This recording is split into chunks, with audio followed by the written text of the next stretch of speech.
इस वीडियो में हम बात करेंगे आईपीसी के सेक्शन 38 के बारे में। पिछले वीडियो में बात की थी 37 के बारे में।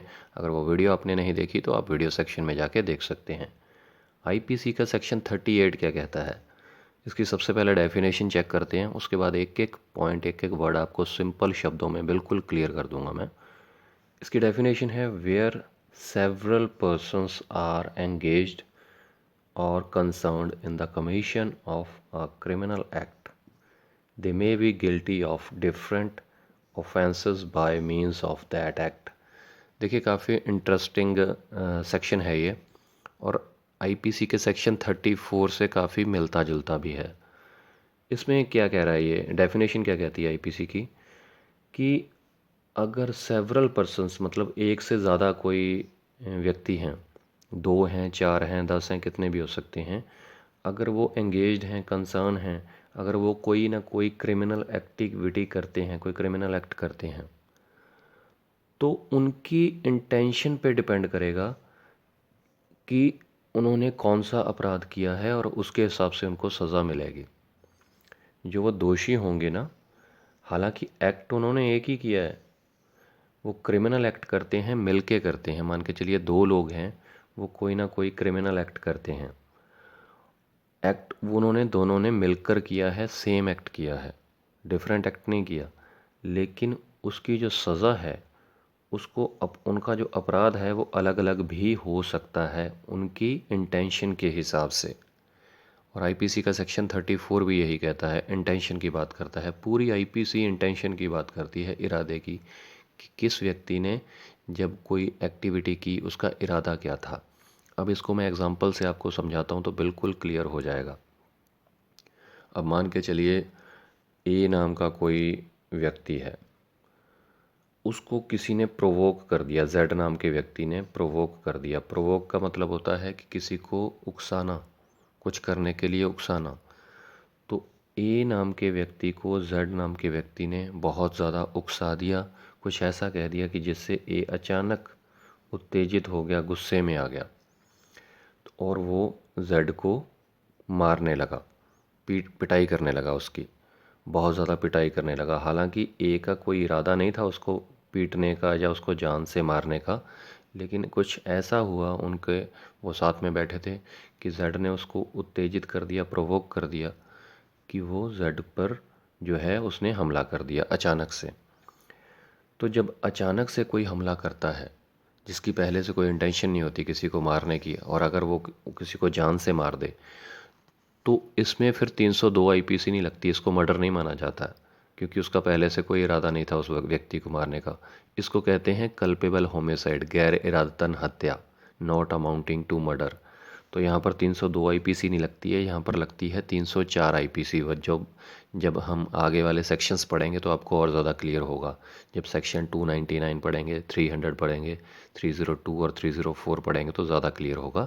वैसे मैं आपको बता रहा हूँ कि जब कोई उत्तेजित करता है किसी को, और कोई उत्तेजना में आके किसी पर वार करता है और उसकी मृत्यु हो जाती है, तब उसको कल्पेबल होमिसाइड बोला जाता है, और 304 आईपीसी का सेक्शन लगता है, 304, 302 नहीं लगती तब। अब हम बात कर रहे थे कि ए को उत्तेजित किया जेड ने, और ए ने जेड पर हमला कर दिया, जानलेवा हमला कर दिया। उधर से जब ए जेड की पिटाई कर रहा था तो एक व्यक्ति पिक्चर में और आ गया, ये है बी। जो बी है वो जेड का पहले से ही दुश्मन है। ए ने जेड पर हमला किया, उसकी पिटाई कर रहा है, उधर से बी भी गुजर रहा था, बी जेड का पहले से ही दुश्मन है। तो बी ने जब देखा कि ए जेड की पिटाई कर रहा है, तो बी ने सोचा कि मेरे पास अच्छा मौका है। बी पहले से ही जेड को मारने की सोच रहा है। बी का इरादा है कि मैं भी इस पर वार कर दूं और इसको जान से मार दूं। तो ए का इरादा इसको जान से मारने का नहीं था, जेड को, लेकिन बी का इरादा क्या था, इंटेंशन क्या थी, जेड को मारने की थी। तो दोनों का इरादा अलग अलग है। अब दोनों ने पिटाई करनी शुरू कर दी। देखिए यहाँ पे यही कहा गया है, where several persons are engaged और concerned in the commission of a criminal act. दोनों ही जो हैं कंसर्न्ड हैं, एंगेज्ड हैं, किसमें, क्रिमिनल एक्ट में। जेड की पिटाई कर रहे हैं, लेकिन इसकी इंटेंशन अलग है। ये अचानक उत्तेजना में आके इसकी पिटाई कर रहा है, फिर भी उसकी मारने की कोई इसका इरादा नहीं है। लेकिन बी क्या है, बी ने पुरानी दुश्मनी निकालने के लिए इसको मारने का इरादा कर लिया है और इसकी ए की मदद कर रहा है, जेड की पिटाई कर रहे हैं और जेड की डेथ हो जाती है। अब एक्ट तो दोनों ने मिलकर किया, दोनों ने ही जेड की पिटाई की और जेड को जान से मार दिया। तो मर्डर का चार्ज किस पर लगेगा? जो मर्डर का चार्ज है वो लगेगा बी पर। इस पर लगेगी धारा 302 आईपीसी का सेक्शन, क्योंकि इसने पहले से इरादा करके इसको जान से मारा।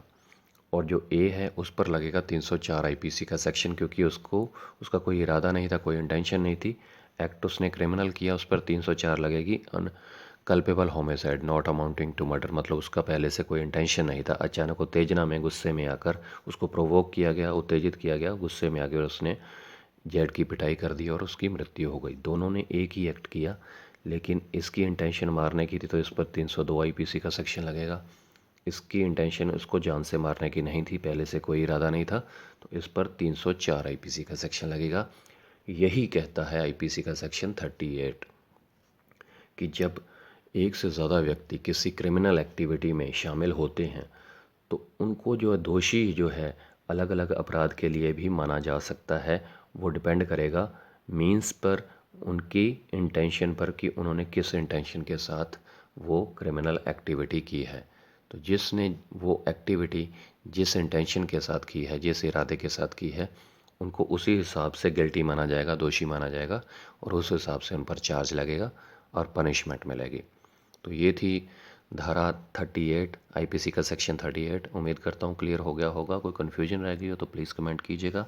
लॉ से रिलेटेड कोई और भी जानकारी चाहिए, किसी और धारा पर, किसी और सेक्शन पर वीडियो चाहते हैं, कमेंट कर सकते हैं। अगर आप लॉ के स्टूडेंट हैं, किसी एग्ज़ाम की प्रेपरेशन कर रहे हैं, तो कुछ भी जानकारी चाहते हैं लॉ से रिलेटेड, तो आप कमेंट बॉक्स में कमेंट कर सकते हैं। जाने से पहले इस चैनल को सब्सक्राइब ज़रूर कर लीजिएगा, क्योंकि इस चैनल पर बिल्कुल सिंपल लैंग्वेज में, सिंपल भाषा में कानून से रिलेटेड वीडियोस बनाए जाते हैं। टोटल 511 आईपीसी के सेक्शन हैं, 511 धाराएं हैं आईपीसी के अंदर। सारे के सारे सेक्शन जो हैं यहाँ पर क्लियर किए जाएंगे।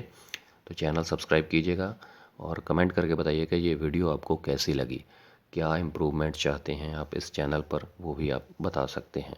शुक्रिया ये वीडियो देखने के लिए, धन्यवाद। नेक्स्ट वीडियो में बात करेंगे आईपीसी के सेक्शन 39 के बारे में।